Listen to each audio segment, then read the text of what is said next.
السلام عليكم ورحمة الله وبركاته. يا جماعة، معكم سميحة. Bugun belgilar haqida qisqacha tushuntirishga harakat qilaman. Demak, soddalashtirilgan vaqf qoidalari. Bu yerda svetoforda qizil chiroq yonyapti. Bunisida, birinchisida, ikkinchisida sariq chiroq, uchinchisida yashil chiroq. Va shu bizga asosiy shpargalka vazifasini bajaradi. Xo'p, demak, birinchisi bizda qizil chiroq. Qizil chiroq, ya'ni to'xtash belgisi, mana bu mim belgisi bo'ladi. Xo'p, buni alohida ko'rib chiqamiz. Mana mimni o'zi Qur'oni Karimda mana shu belgilar bo'ladi. Mana shu belgini ko'rsanglar, to'xtash vojib hisoblanadi. To'xtash shart. Mana to'xtash afzal degan narsa yo'q bu yerda. To'xtash shart. Bizga to'xtashlik vojib bo'ladi. Mana shu belgini ko'rdikmi, demak to'xtaymiz va tagida yozilyaptiki, davom ettirish mumkin emas. Alhamdulillah. Xo'p, demak davom ettirish mumkin emas. Demak, mim belgisini ko'rsak, to'xtaymiz ekan.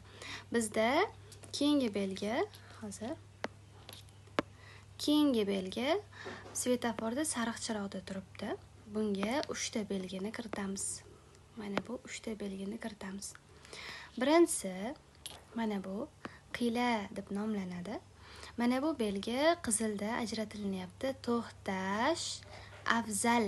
Mana to'xtash afzal. To'xtash shart emas. To'xtash afzal, ammo davom ettirishlik ham mumkin. Ya'ni umumiy qilib aytadigan bo'lsak, vaqf afzal, a'lo, lekin vasl ham mumkin. Bunisi ham mumkin, lekin bunisiga ikkita ptichka qo'yamiz, ya'ni afzalroq bo'ladi. Mim belgisida bo'lsa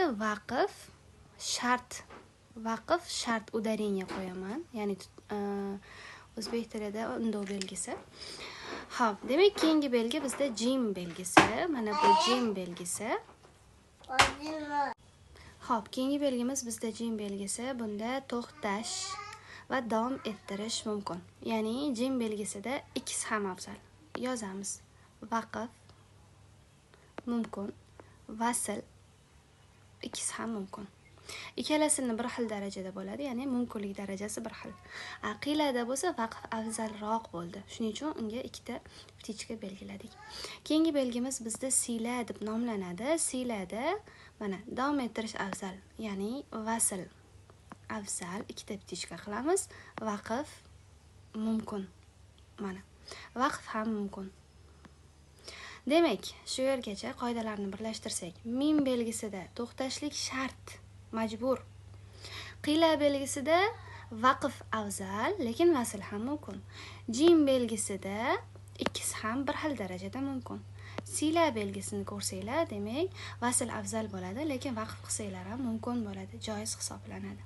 Oxirgi belgi bizda la belgisi. Arab tilida o'zi bilamiz, na'am degani ha, la degani bizda arab tilida yo'q degani. Demak, mana bu la belgisini ko'rsanglar, davom ettirish vojib. Vasl shart undov belgisini qo'yaman. Vasl shart majburiy. To'xtash mutlaqo mumkin emas la belgisini ko'rsanglar. Nimaga desanglar, mana bu la belgisini ko'rgan joylarda to'xtab qo'ysanglar, bu yog'iga yana jumla bo'ladigan bo'lsa, bu jumla bir-biriga ma'no jihatidan ulangan bo'ladi. Agar siz mana bu yerda to'xtaydigan bo'lib qolsangiz, keyingi ma'no, ya'ni eshituvchiga nisbatan boshqa ma'no chiqib ketiladi. Bu arab tili grammatikasini biladigan insonlar yaxshigina farqiga borishadi, lekin grammatikadan xabari yo'q inson mana shu belgini ko'rdikmi, demak bu yerda to'xtashlik mumkin emas ekan. Sirazi vasl qilib o'tishlik vojib bo'lar ekan. Xo'p, demak bizda mana shu belgilar. Keyingi belgimiz mana bu belgi sakta va 3 ta nuqtali belgi bo'ladi. Bu nima degani?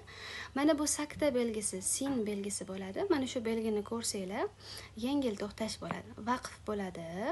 Vaqf bo'ladi, faqat yengil bo'ladi. Xo'p, yengil vaqf bo'ladi. Yozilyapti o'zi bu yerda ham. Nafas olmay yengil to'xtashlik. Nafas olmasdan yengil to'xtab o'tishlik sakta deyiladi. Keyingi belgimiz mana bu 3 ta nuqta. Bunda yoki birinchisida to'xtashlik sizga vojib bo'ladi, yoki ikkinchisida to'xtashlik sizga vojib bo'ladi. Ikkisiga baravar to'xtalmaydi. Yoki birinchisida to'xtang, yoki ikkinchisida to'xtang. Hop, bu yerda ham yozilyapti. Ikkisidan birida to'xtaladi. Ikkalasida ham mumkin emas yoki birinchisida afzal bo'ladi to'xtashlik yoki ikkinchi belgida to'xtashlik. Hop, shu bilan bizda mavzuyimiz tugadi. Hop, yana mana shu mavzu bo'yicha nimani tushunmagan bo'lsanglar, yana qanaqa belgilar bor? Bu yerda yana bir belgi qolib ketdi. Biladiganlar bo'lsa yozinglar kommentariyada. Tushunmovchiliklar, savolinglar bo'lsa bemalol yozinglar. Alloh qodir qilganicha harakat qilaman tushuntirib berishga. Assalomu alaykum va rahmatulloh va barakatuh. Ma'assalama fi amanillah.